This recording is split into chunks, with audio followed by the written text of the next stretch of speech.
Well, as we've discussed, sovereignty was never ceded by Aboriginal nations on this island continent. National Point correspondent Kira Jenkins travelled to the far north in Queensland to visit one micronation legally formalised 10 years ago, but tens of thousands of years in the making. Yidinji territory covers a swathe of beautiful country, including the city of Gimoy, also known as Cairns. It follows ancient boundaries and is redefining the debate about what sovereignty means. Muramu Wallabara has been the Foreign Affairs Minister of Yidinji for almost a decade. But I think what the Yidinji nation was visioning was that this marriage or treaty to really bring the expertise and wisdom of the elders and, of course, the administrative excellence of the Commonwealth of Australia and marrying those two together.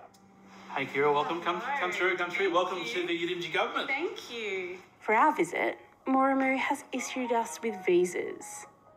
Muramu renounced his Australian citizenship and walked away from his life as a political journalist for NITV in 2014. I'd hear the same story over and over again, and then I just saw that it wasn't changing, and so something needed to change. He handed back his passport, his driver's licence, his bank account, superannuation and Medicare card. He formalised the Yidinji nation and created his own Yidinji licences and government. We have police officers, we have a court, and we have government ministers, we have diplomats, we're issuing visas, we're doing all those things, and that's what's missing, I think. Under the guidance of his elders, Muramu has built up the Yidinji nation over the past decade. There are now 200 citizens. Australia doesn't have all the answers, and we certainly don't have all the answers here, but the Yidinji nation has been here for a very long time, and there's wisdom and there's knowledge. One of the citizens is Uncle Bumi Gimoybara, Yidinji Nation's police minister. He shares with me some of the ancient knowledge this nation is built on. So, go to that. That's a crocodile. It sits on that mountain there. He's happy to pass on this knowledge to visitors to his country, as well as Yidinji citizens and the police officers he oversees. I had my police here, Yidinji police. I teach them about protocol. I teach them how to talk to our lot from up north, like the Lockhart people, Mitchell River, and tell them that we can't mess this place up now, and we're going to look after it too. Because when I go to their country, I've got to do the same for them. And we look after them, and we don't wear guns, we talk for them out. While they may not carry weapons, in Yidinji and under their laws, these police have the same powers as Australian police. If you look at in the Australian realm, the Queensland Police or any of the police, we're similar to that. But we more operate as a peace force and then a police force. If there's a heinous act in process, we can't turn a blind eye to that. Our law says that we can arrest, and we do intervene with antisocial behaviour. Cairns residents have been receptive to the presence of Yidinji police, but it's not an easy job. We've had a few challenges with the Queensland Police themselves. Come up and say, are you really police? Well, we are according to our law. It's our territory, Yidinji territory. Despite the challenges, these officers love what they do.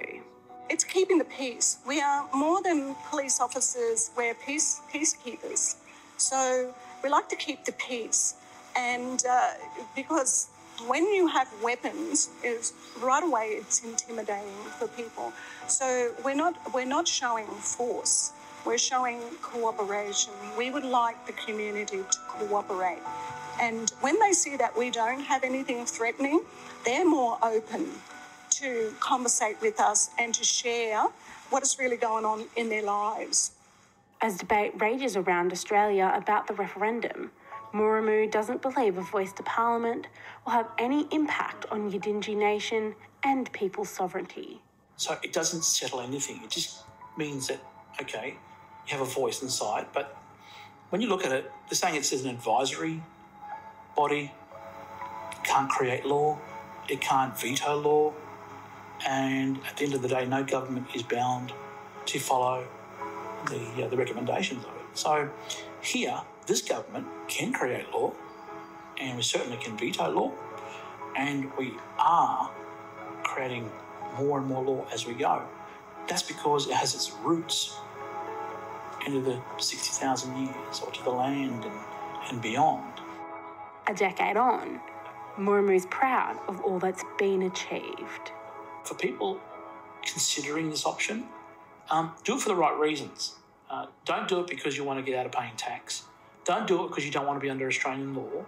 Don't do it because you didn't get a voice to Parliament, or you did get a voice to Parliament, or whatever it is.